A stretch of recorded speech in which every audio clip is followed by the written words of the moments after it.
¿Qué pensaste, doctora? Muy interesante el tema que plantea Jaime. Em, Fíjate que para poder hacer este estudio hemos hecho un protocolo, ha pasado el Comité Científico de Ética y de Investigación a nivel nacional en España, y luego cada hospital grande que tiene su propio comité ha pasado el comité, y estamos haciéndolo según el método científico.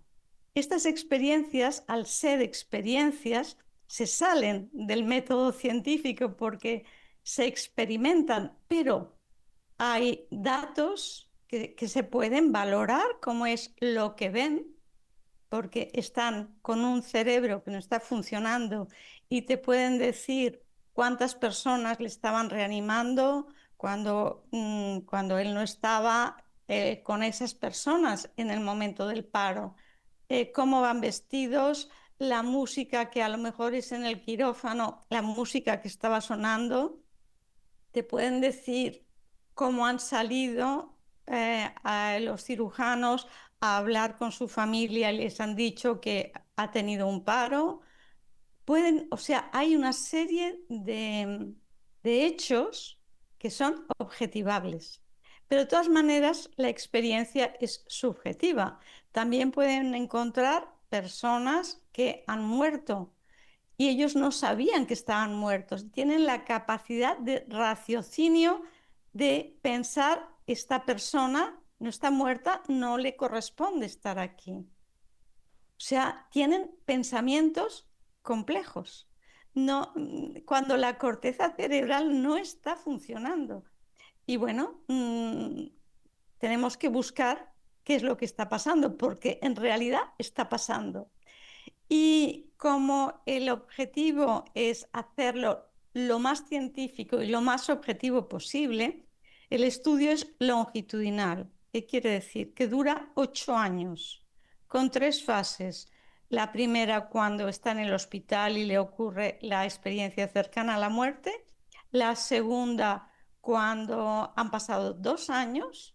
Y la tercera, a los 8 años de la experiencia, siempre comparando con un grupo control de pacientes que han estado con paro cardiorrespiratorio reanimado en los mismos hospitales, pero que no han tenido la experiencia. Y se ve la transformación en la vida, que es muy impactante. La transformación objetiva en la vida. En un 70-75% cambian de pareja.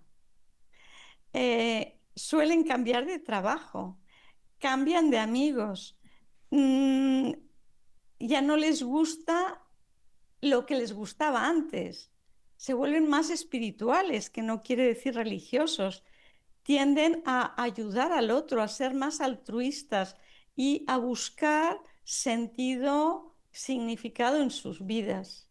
Y esto es objetivo y evidente. A ello vamos. Muy bien, entonces lo que nos estás diciendo, doctora, es que los que tienen experiencias cercanas a la muerte cambian sus valores, cambian sus intereses, ya no se conforman con las banalidades del mundo. Por eso se divorcian, ¿verdad? Porque ya la pareja no está, está Sí, en otro nivel, en otra sintonía. sí. ¿Qué piensa el doctor de esto que nos platica la doctora? Sí, todos esos son fenómenos que nosotros, me considero materialista, pero como dice por ahí el doctor Sanz, ¿no? Nos está convenciendo, ¿no? Estamos cambiando.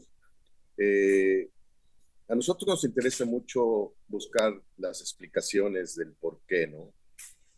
Nosotros podemos manipular muchas de las funciones neurológicas, de las funciones cerebrales. Somos cirujanos, nos adentramos a sitios que podemos manipular, colocamos electrodos profundos en áreas especiales, modificamos personalidad, conductas, actividad motriz, muchas áreas. Entonces, ¿qué pasa después de esto? Eso es lo que a mí me intriga, ¿no? ¿Qué es lo que está sucediendo? Hay un punto muy importante en el cual para el método científico es complicado desde mi punto de vista en perspectiva, porque estos fenómenos se suceden entre el 10 y el 20%, 20-25%. Estamos dejando fuera pues, cerca del 70 al 90%. Entonces, cuando esto sale en esa proporción, el método científico nos dice que está cayendo en áreas en donde no es factible propiamente el método científico, pero bueno, ellos lo están intentando hacer como un método en el cual todas las respuestas que tengan los pacientes las serán analizando. Y lo que sí sabemos es que la mayor parte de los pacientes, esta fenomenología de hechos que se presentan en este momento alrededor de estos fenómenos es muy semejante en todos los pacientes. Tiene cierto comportamiento, ciertas conductas, son muy parecidos a lo que dicen los pacientes. Entonces, sí, creo yo que está muy interesante que estén haciendo ese estudio y nos va a dar mucho más información. Yo quiero llegar y preguntarle a la doctora, o sea, ¿qué pasa físicamente? ¿Qué pasa? En mi cerebro, cuando tengo conciencia, tengo una actividad eléctrica y actividad química por neurotransmisores.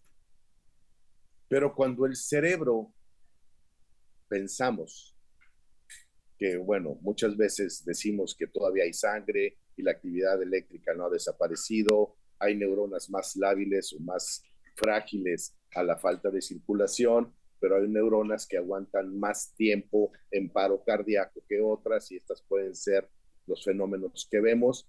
Pero bueno, ¿qué pasa si no existe una actividad electroquímica en el cerebro que nos pueda explicar estos fenómenos que se presentan en estos pacientes? Es una pregunta.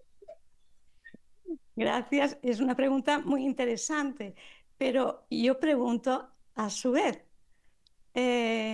no se ha descubierto cómo se produce un pensamiento. No es por una reacción eléctrica ni bioquímica y no se ha descubierto cómo se produce la conciencia de esa manera global que es el yo uno en el cerebro. Pero tenemos que demostrar nosotros con otras hipótesis que aquellas hipótesis, porque la ciencia se basa en hipótesis, que aquello es real. Bueno, estamos en eso y es maravilloso, pero entonces buscamos también nuevas soluciones y una de las soluciones es la conciencia no local.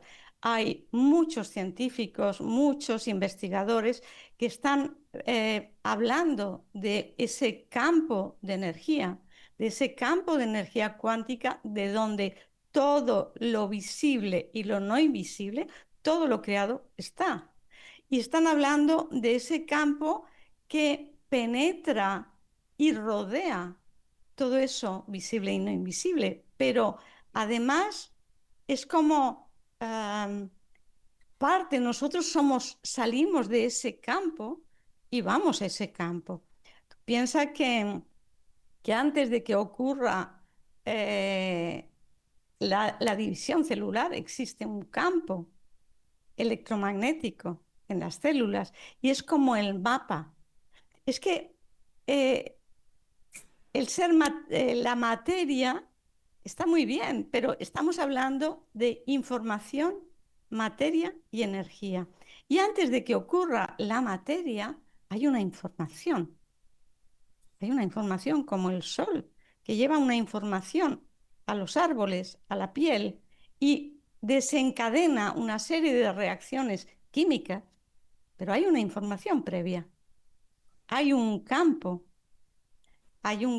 Ese campo se ha visto que si tú tienes un campo y tienes, no sé si eran salamandras, les puedes cambiar una pata por otra y cuando nacen en ese otro campo, tienen la forma del que ya existía, del campo que había previamente.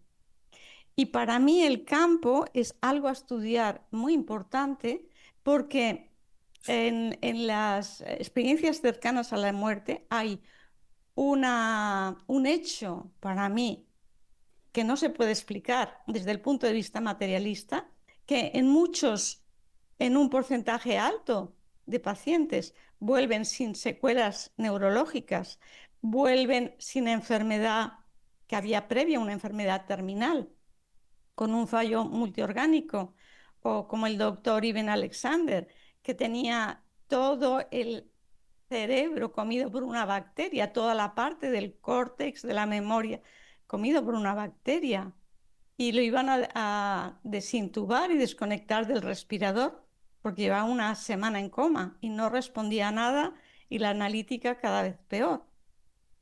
Y luego están bien. Eso, al menos en lo que a mí me han enseñado en la escuela, en la Facultad de Medicina, es imposible, pero ocurre. Y eso también hay que estudiarlo.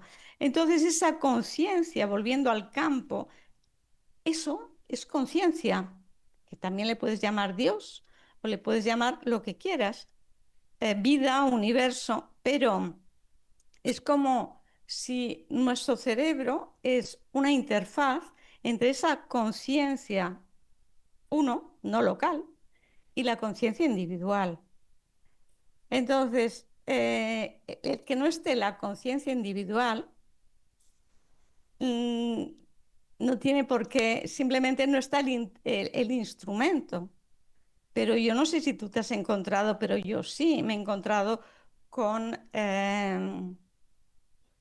con Alzheimer de 8 años de evolución, en grado 4, y que tienen esa lucidez terminal increíble.